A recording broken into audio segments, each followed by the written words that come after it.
നമസ്കാരം, എല്ലാവർക്കും മലയാളി വാർത്തയിലേക്ക് സ്വാഗതം.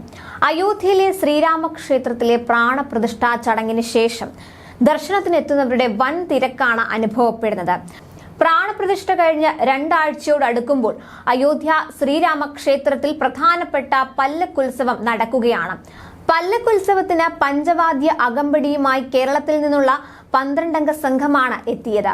1 മാസത്തിലധികം നീണ്ടു നിൽക്കുന്ന പല്ലക്കുത്സവത്തിൽ എല്ലാ ദിവസവും ഇവരുടെ പഞ്ചവാദ്യം ഉണ്ടാകും.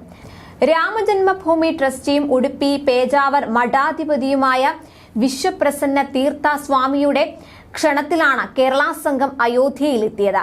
സംഘത്തിൽ കാഞ്ഞങ്ങാട്ടെ മഠിയൻ Radhakrishna Marar, Thiruvambady Vineesh Marar, Kalamandalam Rahul Nambeesan, Pattambi പള്ളിപ്പുറത്തെ KG Govindaraj, Sethumadhavan, Suresh Babu, Sasikumar, Pradeep, പയ്യന്നൂരിലെ TTV Ratheesh, KV Baburaj, Vaniyamkulam Vinod, ശ്രീരാ Kanhangad എന്നിവരാണ് ഉള്ളത്. എല്ലാ വർഷവും മഠിയൻ രാധാകൃഷ്ണ മാരാരും സംഘവും ഉടുപ്പിയിൽ പഞ്ചവാദ്യം അവതരിപ്പിക്കാറുണ്ട്. ഈ ബന്ധത്തിലൂടെയാണ് അയോധ്യയിലെ തിരുനടയിൽ പഞ്ചവാദ്യം അവതരിപ്പിക്കാനുള്ള ഭാഗ്യം ലഭിച്ചതെന്ന് രാധാകൃഷ്ണ മാരാർ പറഞ്ഞു. അതേസമയം പ്രാണപ്രതിഷ്ഠാ ചടങ്ങിന് ശേഷം അയോധ്യയിലെ ശ്രീരാമക്ഷേത്രത്തിന് 11 കോടിയോളം രൂപ സംഭാവന ലഭിച്ചെന്നാണ് റിപ്പോർട്ട്. പ്രാണപ്രതിഷ്ഠാ ചടങ്ങിന് ശേഷമുള്ള 11 ദിവസത്തെ ക്ഷേത്ര വരുമാനം രാമജന്മഭൂമി തീർത്ഥ ക്ഷേത്ര ട്രസ്റ്റാണ് പുറത്തുവിട്ടത്. ക്ഷേത്ര ഭണ്ഡാരങ്ങൾ വഴി 8 കോടിയോളം രൂപ നേരിട്ടും 3.50 കോടി രൂപ ഓൺലൈനായും ലഭിച്ചെന്നാണ് വിവരം. പ്രാണപ്രതിഷ്ഠാ ചടങ്ങിന് ശേഷം 25 ലക്ഷത്തോളം പേർ ക്ഷേത്ര ദർശനം നടത്തിയതായും ട്രസ്റ്റ് അറിയിച്ചു.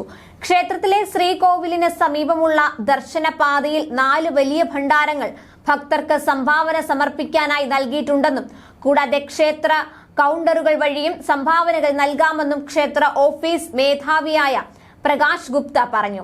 സംഭാവനകൾ നൽകുന്നത് മുതൽ അതിന്റെ കണക്കെടുക്കുന്നത് വരെയുള്ള കാര്യങ്ങൾ CCTV നിരീക്ഷണത്തിലാണെന്നും ഗുപ്ത വ്യക്തമാക്കി. കൗണ്ടറുകളിൽ വിനിയോഗിച്ചിട്ടുള്ള ജീവനക്കാർ വൈകുന്നേരം കൗണ്ടർ അടച്ച ശേഷം കണക്കുകൾ ട്രസ്റ്റ് ഓഫീസിൽ ഏൽപ്പിക്കും. 11 ബാങ്ക് ജീവനക്കാരും 3 ക്ഷേത്ര ട്രസ്റ്റ് ജീവനക്കാരും ചേർന്നാണ് 4 ഭണ്ഡാരങ്ങളുടെ കണക്കെടുക്കുന്നത്. കാലാവസ്ഥ ഏതായാലും ഭക്തജനങ്ങൾക്ക് ദർശനം നടത്താൻ സൗകര്യപ്രദമാകും വിധം ക്ഷേത്രത്തിലെ പരിക്രമ സ്ഥലവും അതുപോലെ കുബേർട്ടിലയും ഉൾപ്പെടെ 5 ലക്ഷം ചതുരശ്ര അടി സ്ഥലത്തെ ദർശനപാത ബിജോലിയ കല്ലുകൾ കൊണ്ടാണ് നിർമ്മിച്ചിട്ടുള്ളത്. വേനൽക്കാലത്ത് അധികം ചൂടാകാത്തതും അതുപോലെ തണുത്ത കാലാവസ്ഥയിൽ അധികം തണുക്കാത്തതുമായ ബിജോലിയ കല്ലുകൾ രാജസ്ഥാനിലെ സവിശേഷമായ കല്ലുകളിലൊന്നാണെന്ന് ശിലാവിദഗ്ധയായ ദീക്ഷ ജെയിൻ പറഞ്ഞു. 1000 വർഷത്തോളം നശിക്കാതെ നിലനിൽക്കാൻ ഈ കല്ലുകൾക്ക് സാധിക്കുമെന്നും ജലത്തെ ആഗിരണം ചെയ്യാനുള്ള കഴിവ് ഈ കല്ലുകൾക്ക് കൂടുതലാണെന്നും ദീക്ഷ കൂട്ടിച്ചേർത്തു. പ്രാണപ്രതിഷ്ഠയ്ക്ക് ശേഷം ദിവസവും 2 ലക്ഷത്തിലധികം പേർ ക്ഷേത്ര ദർശനത്തിനായി എത്തുന്നുമുണ്ട്. ന്യൂസ് ഡെസ്ക് മലയാളി വാർത്ത.